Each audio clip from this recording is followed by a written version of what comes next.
In a stunning area of the British coast, the National Trust has come under fire for demolishing Middle Beach Cafe.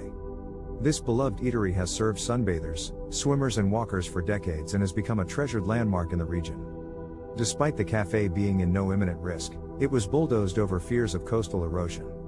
The building holds many fond memories for locals and visitors alike, some of whom took to social media to mark the cafe's closure. One customer wrote, saying goodbye to my favorite cafe in the whole wide world as it closes its doors for the final time today, bloody climate change.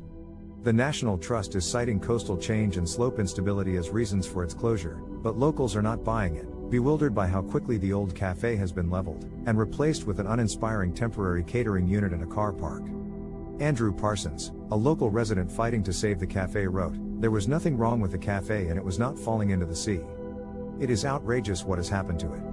It isn't a listed building, but it is a historic building." In order to salvage some of the cafe's legacy, a team of dedicated volunteers has come together to create an online collection of photos and anecdotes. This collection brings together people's special recollections of the cafe's location, its staff and its cuisine, allowing the site to live on in people's memories.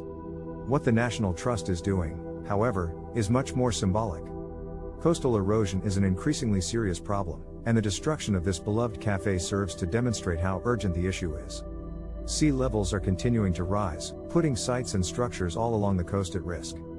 By pulling down this cafe and replacing it with a temporary unit, the National Trust is sending a powerful message to remind us of the threat of climate change. The National Trust still plans to bring people to Middle Beach Cafe to enjoy a cup of tea and a sandwich with a $1 million view, but for now, this historic landmark is lost to the demolition team. Its memory, however, is living on, preserved in the numerous stories shared by its patrons and supporters.